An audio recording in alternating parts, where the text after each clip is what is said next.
एक ऐसा वीरान आइलैंड जहां जानवरों के ऊपर इलीगल एक्सपेरिमेंट किए जाते। लेकिन बात तब ज्यादा बिगड़ गई जब जानवरों के जेनेटिक्स एकदम से बदल जाते हैं। वो इतने खूंखार हो गए कि सामने आने वाली किसी भी चीज को नहीं छोड़ते। इस एडवेंचरस कहानी की शुरुआत होती है एक कपल को दिखाते हुए जो अपनी वेकेशन एंजॉय करने के लिए समुद्र में आए थे। वो दोनों काफी ड्रंक होते हैं, इसीलिए उन्हें बिल्कुल अंदाजा नहीं कि उनकी बोट कहाँ पर जा रही है। थोड़ी देर बाद जब उन दोनों को होश आया तो वो समझ नहीं पाते कि किस डायरेक्शन में जाए। उन्हें तो सामने की तरफ सिर्फ एक आइलैंड दिखाई दे रहा था, तो बिना कुछ सोचे वो उस जगह पर जाने का डिसाइड करते हैं, इस बात से एकदम अनजान कि उस आइलैंड पर आखिरकार क्या हो रहा है। कोई ऑप्शन ना होने के कारण वो कपल सीधा पहुंच जाता है उस आइलैंड पर। किनारे के आसपास कोई दिखाई तो नहीं दे रहा था, इसीलिए वो बॉयफ्रेंड अपनी नाव को वहीं पर बांधने लगा। उसकी गर्लफ्रेंड अब कुछ मदद लेने के लिए फॉरेस्ट के अंदर जाने का डिसाइड करती है। बॉयफ्रेंड किनारे पर ही बिजी हो गया तो उसकी गर्लफ्रेंड बिना कुछ सोचे समझे अकेली चली गई। अब उस लेडी को यही लग रहा था कि इस जगह पर कई सारे रहवासी रहते हैं, अगर वो उनकी बस्ती ढूंढ ले तो मदद जरूर मिल जाएगी। ट्रैवल करते हुए अचानक वो एक फैसिलिटी के पास पहुंची। वो फैसिलिटी के चारों तरफ कई सारे फेंसेस बनाए गए थे, जैसे किसी भी अनजान इंसान को अंदर आने की अनुमति नहीं है। वहाँ पर कई सारे एक्सपेरिमेंट की इक्विपमेंट्स भी रखे गए थे, जिसके बारे में उस लेडी को नहीं समझता। वो इन चीजों में बिल्कुल भी फंसना नहीं चाहती थी, इसीलिए वो वापस जाने लगी। लेकिन थोड़ी ही देर में उसे कुछ आवाजें आई। ये आवाजें झाड़ियों के पीछे से आ रही थी और कोई तो अजीब सी चीज होती है जो गुर्रा रही थी।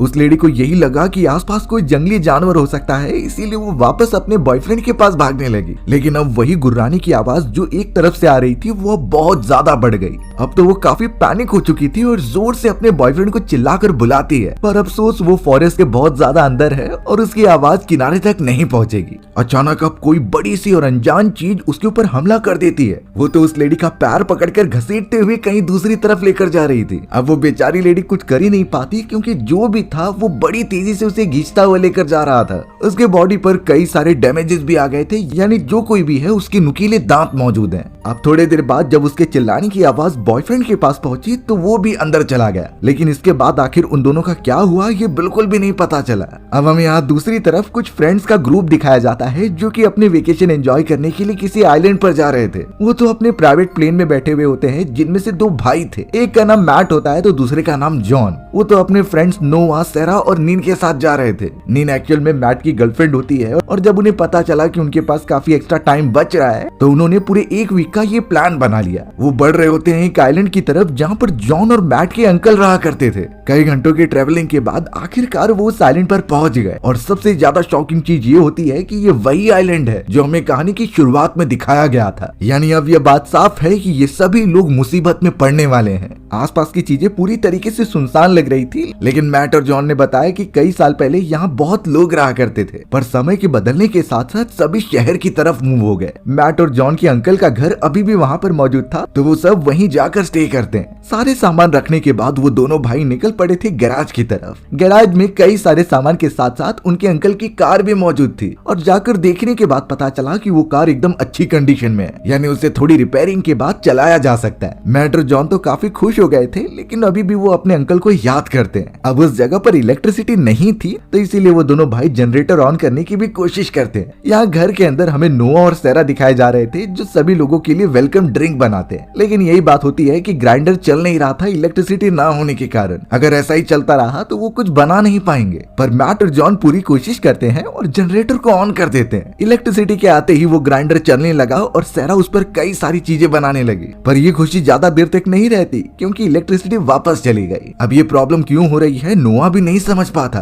तब जाकर नोआ ने अंदाजा लगाया कि शायद नीचे की तरफ जो स्विचेस मौजूद हैं वो जल गया होगा। तो अब नोआ सेरा के साथ नीचे बेसमेंट की तरफ जाने लगता है। नीचे कदम रखते ही पता चला कि चारों तरफ अंधेरा मौजूद है, कुछ भी दिखाई नहीं दे रहा था। तो नोआ ने अपना लाइटर जलाया। धीरे धीरे वो सारी चीजें एक्सप्लोर करते हुए स्विचेस की तरफ बढ़ते हैं। लेकिन तभी अचानक नोआ ने नोटिस किया कि साइड वाले शेल्फ पर वाइन्स की बोतल रखी गई है। ये बहुत ही पुरानी वाइन लग रही होती है और वाइन्स में यही खासियत होती है कि वो जितनी भी पुरानी होगी वो उतनी ज्यादा प्रीमियम होती है। सेरा और नोआ तो ये चीजें देखकर काफी खुश हो गए, क्योंकि उनके पास अगर पीने की कुछ कमी होगी तो वो यहाँ से ले लेंगे। जल्द से जल्द उन्हें स्विच भी मिल गया जो पूरी तरीके से जल चुका था। उसे बदलने के बाद इलेक्ट्रिसिटी आ गई और वो दोनों ऊपर चले आते हैं। सभी लोग अब ब्रेकफास्ट के बाद बाहर बैठ गए मजे करने के लिए। मैट का भाई जॉन तो निशाना लगाने की प्रैक्टिस कर रहा था क्योंकि उसे निशानेबाजी बहुत पसंद होती है। हाँ, ये बात भी थी कि उसका निशाना इतना अच्छा नहीं था। अब उस जगह पर बैठकर सभी लोग चिल कर रहे होते हैं, तभी वहाँ एक छोटा सा डॉग आ जाता है। सेरा, निन और बाकी लोग उस कुत्ते को उठाकर काफी अच्छी तरीके से खिलाने लगे। वो उन्हें बहुत क्यूट लगता है, इसीलिए अपने पास रखने का वो डिसाइड कर लेते हैं। धीरे धीरे यहाँ पर दिन ढलने लगा था और वो घर के अंदर बैठकर काफी ड्रिंकिंग करते हैं। पर एक मोमेंट के बाद उन्होंने जितने भी ड्रिंक्स कैरी किए थे वो सब खत्म हो गए। लेकिन उसी वक्त नोआ को याद आया कि बेसमेंट में कई सारी वाइन्स की बोतल पड़ी है, तो इसीलिए वो बिना किसी को बताए बेसमेंट में जाता है और एक वाइन की बोतल लेकर आ जाता है। उसने सभी के सामने फ्लेक्स करना स्टार्ट कर दिया कि ये बहुत ही प्रीमियम वाइन है, इसीलिए इसे बहुत ही आराम से पीना। लेकिन नोआ और बाकियों को भी नहीं अंदाजा कि इस वाइन के अंदर क्या क्या राज छुपे हुए हैं। सबसे स्ट्रेंज बात ये होती है कि जब वो वाइन को पीने जा रहे थे तो वो छोटा कुत्ता जो वहाँ पर मौजूद था वो काफी घूर कर उसे देख रहा होता है। तुरंत ही वो उसे गुर्राने लगा और थोड़ी देर बाद वहाँ से भाग जाता है। उसके बिहेवियर से ऐसा लग रहा था कि जरूर वो वाइन के अंदर कुछ तो मौजूद है। वो बेचारा छोटा कुत्ता तो वहाँ से तुरंत ही फॉरेस्ट में भाग गया, पर बाकी लोग बिना कुछ सोचे समझे उस वाइन को पीने लग गए। इसका अंजाम तो उन्हें थोड़ी देर में दिख ही जाएगा। यहाँ सेरा को वो छोटा कुत्ता बहुत ज्यादा पसंद था, इसीलिए वो उसे लेने के लिए चली गई। जॉन भी बाहर आकर उसकी मदद करता है। वो छोटा कुत्ता तो डर कर एकदम झाड़ियों में बैठा हुआ था, लेकिन सेरा जब उस छोटे कुत्ते को उठाने के लिए आगे बढ़ती है तभी झाड़ियों में से एक बड़ा सा कुत्ता उसके ऊपर झपट्टा मार देता है। सेरा पूरी तरीके से नीचे गिर गई और उसके ऊपर वो खूंखार कुत्ता मौजूद था। इस हमले के कारण जॉन भी पीछे की तरफ गिर गया होता है, लेकिन उसे सेरा की मदद तो करनी ही होगी। वो खूंखार कुत्ता तो अब सेरा के पैर पर काट कर उसे घसीटने लगा,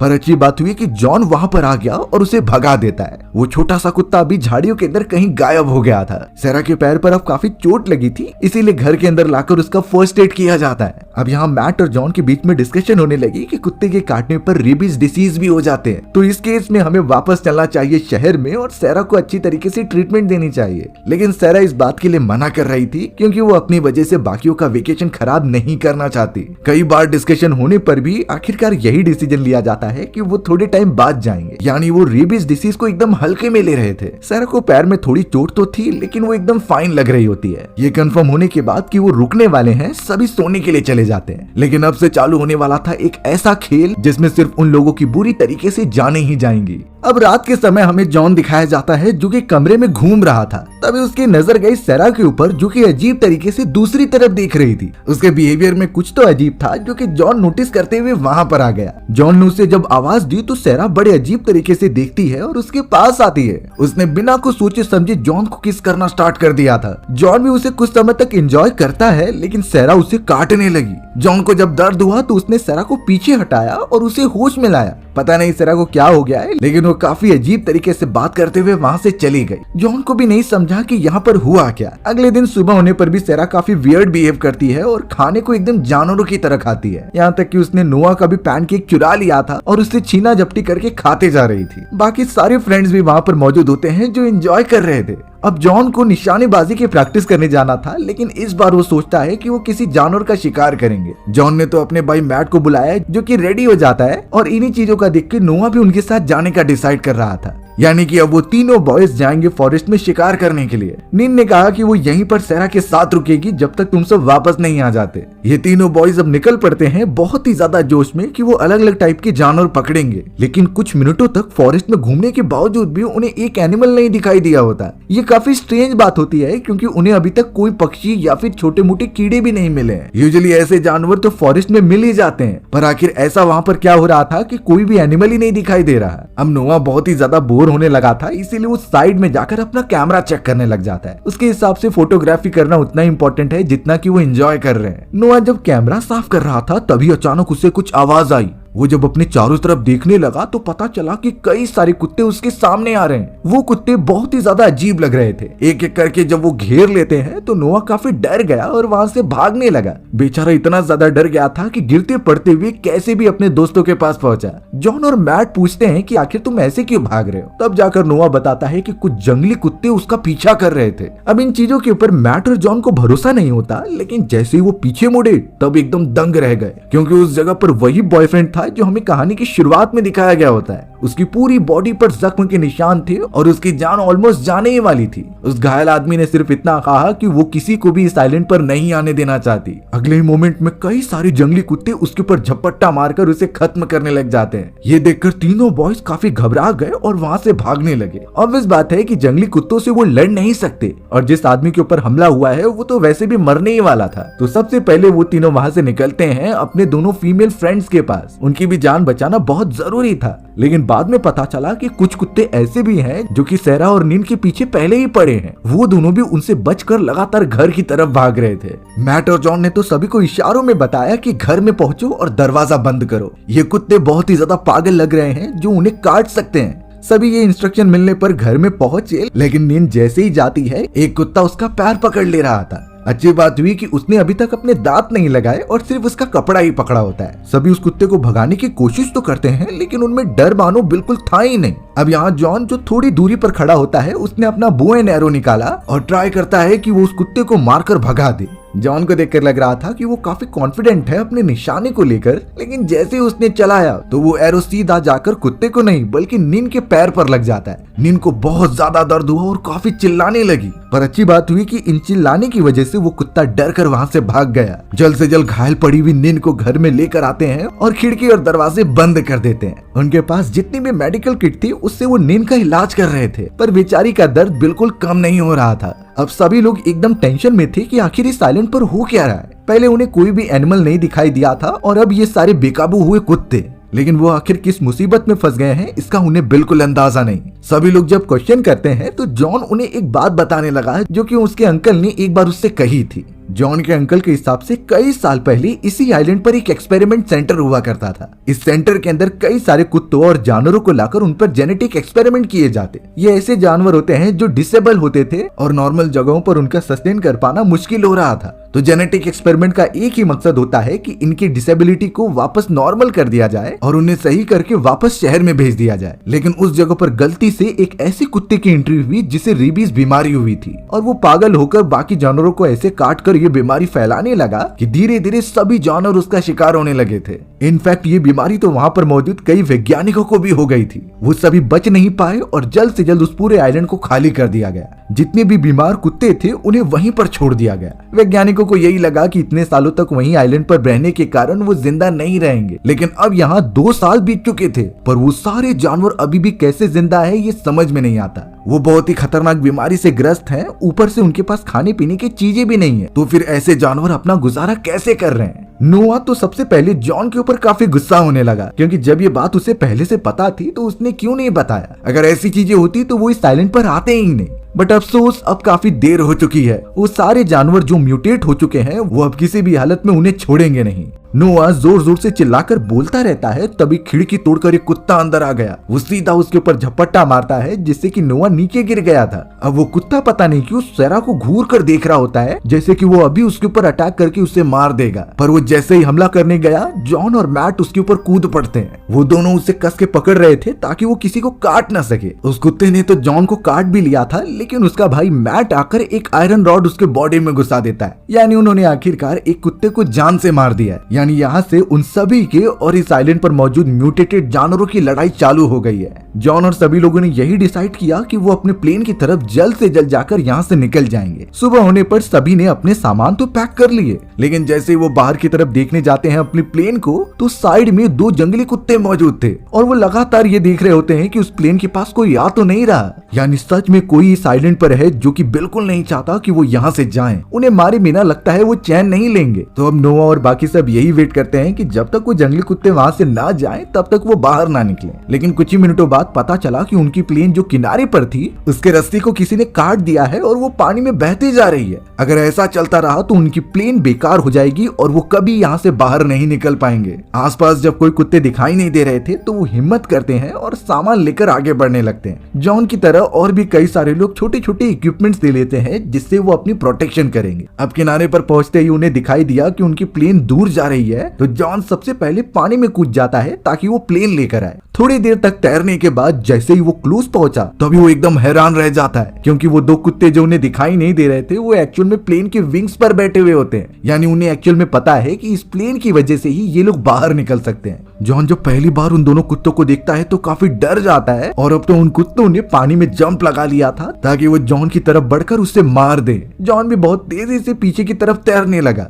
अब ये बात क्लियर है कि कुत्ते बहुत ही अच्छे स्विमर्स होते हैं, तो उनसे तेज तो जॉन तैर नहीं पाता, बट कैसे भी करके अपने साथियों की मदद लेते हुए जॉन किनारे पर पहुंच गया। एक कुत्ता तो बाहर निकल जाता है और सीधा काटने के लिए जाता है नोआ के ऊपर, लेकिन नोआ ने अपने हाथ में एक बेसबॉल बैट लिया था। उसने तो बहुत ही जोर से कुत्ते को एक होम रन मार दिया था। वो म्यूटेटेड कुत्ता वापस से जाकर पानी में गिर गया। यहाँ उन्हें एक अच्छा मौका मिल जाता है और अब सभी लोग भागने लगे उस घर की तरफ। भले ही उनके पास कितने भी वेपन हो, लेकिन अगर उन सारे कुत्तों की झुंड एक साथ हमला करेंगे तो उन्हें कैसे भी करके चोट लग जाएगी और इस समय तो उन म्यूटेटेड कुत्तों से इन्फेक्ट होना काफी मुश्किल में डाल सकता था। कई कुत्ते उनके पीछे आते हैं, लेकिन घर में जाकर जब उन्होंने दरवाजा बंद कर लिया तो वो अंदर नहीं घुस पाते। वो सभी खिड़की दरवाजे एकदम अच्छे से पैक कर देते हैं ताकि कोई अंदर ना घुस पाए, यानी जब तक वो घर में है कोई खतरा नहीं है। लेकिन ऐसी खतरनाक कंडीशन में कभी हम फंस जाए जिसमें आसपास के कई सारे जानवर म्यूटेट होकर हम पर हमला करने आ रहे हैं, खास करके यहाँ सबसे बड़ा खतरा एकदम पागल कुत्ते हैं। तो ऐसी सिचुएशन में सबसे पहले हमें इन सारी जानवरों के हमला करने के स्टाइल को समझना होगा। सिर्फ जेनेटिक म्यूटेशन के कारण नहीं, अगर नॉर्मल तरीके से भी कोई जंगली जानवर हम पर हमला करता है तो उन्हें अपने शिकार को पकड़ने का सबसे मेन टारगेट होता है उनका गला। ऐसे बहुत सारे केसेस में देखा गया होगा जहां कुत्ते और कई सारे जंगली जानवर इंसानों के गले पर हमला करते हैं, क्योंकि उन्हें पता है कि अगर गले को तोड़ दिया जाए तो उनका शिकार वैसे ही मर जाएगा। पहले वो हमेशा झपट्टा मारते हैं आपके गले की तरफ और उसे काटने लग जाते हैं। तो उनसे बचने का सबसे पहला रूल यही है कि हमें अपने गले को प्रोटेक्ट करना है। अगर वो जानवर हमसे बड़ा है तो उनसे लड़ने का कुछ फायदा नहीं। जंगली जानवर अगर अटैक भी करना स्टार्ट कर दिए हैं तो हमें अपने बॉडी को लेट कर इतना छोटा बना लेना है और दोनों हाथों की मदद से अपने गले को पूरा कवर करना है। इससे अटैक करने वाला जानवर आपके गले तक ना पहुंचकर इरिटेट हो जाएगा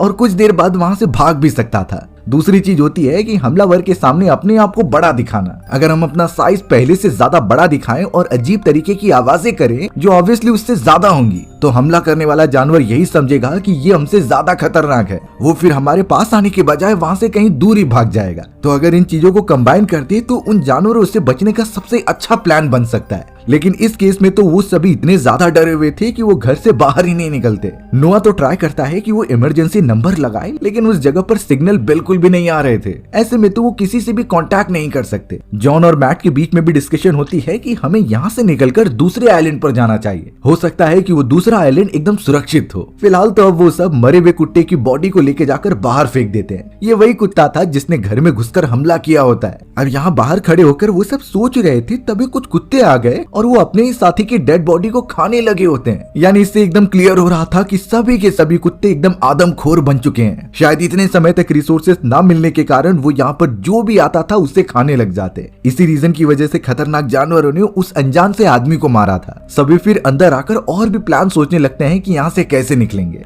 मैट तो एक प्लान भी बना लेता है कि वो कैसे भी करके दूसरे गैराज में जाए और वहाँ पर पड़ी हुई कार के अंदर बैठकर यहाँ से दूर चले जाए। इसीलिए उसने सोचा कि वो इस घर से गैराज तक एक रस्सी जोड़ेगा और पुली की मदद से दूसरी तरफ चला जाएगा। पर उसके लिए पुली भी लेना जरूरी था जो कि कुएं के पास होता है। तो मैट अब धीरे धीरे उस जगह पर पहुंचा और वो पुली निकालने लगा। बाकी सब कुत्ते अपने ही फ्रेंड को खाने में लगे हुए थे, लेकिन जैसे ही थोड़ी आवाज हुई तो वो कुत्ते उसे देख लेते हैं। तुरंत ही वो सभी खून से लते हुए कुत्ते मैट की तरफ भागने लगे और मैट भी जल्द से जल्द वो पुली को लेकर घर में आ जाता है। यानी अभी तक तो वो एकदम सुरक्षित है। थोड़ी देर में ही उसने एक रस्सी जोड़ दी थी गैराज की तरफ और उस पुली को भी सेट कर दिया था ताकि उसकी मदद से वो दूसरी तरफ जाए। वहाँ पर तो नीन भी मौजूद थी जो अपने बॉयफ्रेंड मैट के लिए काफी फिक्र कर रही होती है। उसने तो यही सजेशन दिया कि वो बहुत लाइट वेट है, तो इस पुली की मदद से सबसे पहले वो जाकर देखेगी। मैट और बाकियों को भी ये प्लान अच्छा लगता है, इसीलिए उन्होंने पहले नीन को जाने के लिए भेजा। नीन कैसे भी करके उस पुली को पकड़ती है और धीरे धीरे उस गैराज की तरफ चली जाती है। आवाज सुनने के बाद सारे कुत्ते ट्रिगर हो गए थे। वो सब बहुत ही ज्यादा आवाज में भौंकते जा रहे होते हैं, जैसे कि नीन अगर एक बार भी नीचे गिरी तो उसकी मृत्यु तय है। बाकी उसके फ्रेंड्स उन कुत्तों का ध्यान भटकाने में लग गए थे। नीन जल्द से जल्द गैराज को ओपन करती है और वहाँ पर पड़ी हुई कार के अंदर जाकर उसे चालू करती है। पर यही प्रॉब्लम हो गई कि कार चालू नहीं हो रही थी। कई बार कोशिश करने के बावजूद भी कुछ फायदा नहीं होता, इसलिए निन ने जाने का डिसाइड किया। पर तभी दरवाजे को तोड़कर वो सभी कुत्ते अंदर घुसने लग गए थे। सारे डोर्स बंद होने के कारण वो अंदर तो नहीं घुस पाते, लेकिन देखकर लग रहा था कि वो मिरर को तोड़ देंगे। इन्हीं चीजों के डर से निन ने सनरूफ ओपन किया और ऊपर की तरफ भाग गई। जल्द से जल्द वो वापस अपने फ्रेंड्स के पास जाना चाहती थी, तो पुली की मदद से उसने फिर जाना स्टार्ट किया। पर उसकी पुली एक जगह पर आकर रुक जाती है और अब नीचे की तरफ पूरे कुत्तों का झुंड मौजूद था, जो कूद कर उसे पकड़ने की कोशिश कर रहा होता है। निन तो कुछ कर नहीं पा रही थी और बाकी उसके दोस्त जो दूसरे साइड थे वो चिल्ला रहे होते हैं। तभी जॉन ने अपना बो एंड एरो निकाला और उसमें से एक कुत्ते को शूट करके मार दिया। इससे बाकी कुत्ते भी पीछे की तरफ हो गए और वो सब किसी भी तरीके से निन को दूसरी तरफ लेकर आ गए। इस बार तो उनकी जान बच चुकी होती है, लेकिन थोड़ी ही देर में उनका मुकाबला किसी खतरनाक चीज से होने वाला है। अब वो सारे फ्रेंड्स ज्यादा समय घर के अंदर ही बिता रहे थे,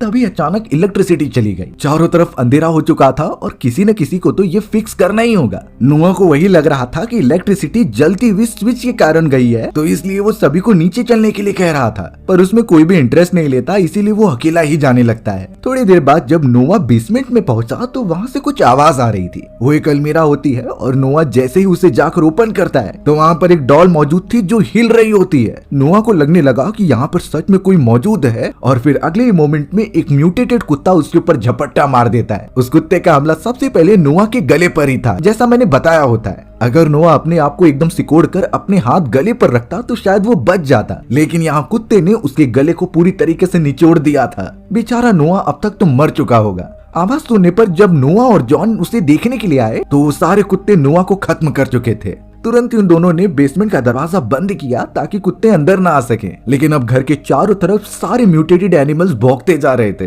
कहीं न कहीं से वो जगह बनाकर अंदर घुस ही जाते। अब कंडीशन इतनी ज्यादा खराब हो चुकी थी कि सभी अपनी जान बचाकर अपर फ्लोर पर जा रहे थे। पूरा घर धीरे धीरे म्यूटेटेड एनिमल से भरने लगा था। जॉन ने तो यही इशारा किया कि सब एटिक की तरफ भागो, इसीलिए बाकी अपनी जान बचाकर वहीं जाने लगते हैं। इसी सारी छीना झपटी में मैट के ऊपर भी एक कुत्ते ने हमला कर दिया था। लग रहा था कि वो उसे भी मार देगा, लेकिन जॉन सही समय पर पहुंच गया। उसने कुत्ते को दूर ढकेला और अपने भाई मैट को लेकर एटिक की तरफ भागा। अच्छी बात हुई कि वो चारों एटिक में पहुंच गए थे और वहाँ के स्टेयर्स भी ऊपर ले लिए। घर में अब पूरी तरीके से वो म्यूटेटेड एनिमल्स फैल चुके थे। पता नहीं उनके ऊपर अगला अटैक कब होगा और वो बाहर निकल भी पाएंगे कि नहीं। घर के अंदर उन्हें छुपे हुए कई घंटे बीत चुके थे और जब वो नीचे आते हैं तो वहाँ पर कोई भी कुत्ते नहीं थे। मैट और जॉन तो यही सोच रहे होते हैं कि हमें कार कैसे भी स्टार्ट करनी है और उसके अंदर बैठकर यहाँ से निकल जाना है। इसीलिए अब बड़ी चालाकी से जॉन कार में बैठा और उसने मैट को कहा कि तुम पीछे से धक्का दो। कई देर तक वो कार को ढकेलता रहा और आखिरकार वो कार चालू हो जाती है, लेकिन कार के इंजन की आवाज कई सारे कुत्तों को अपनी तरफ अट्रैक्ट कर रही थी।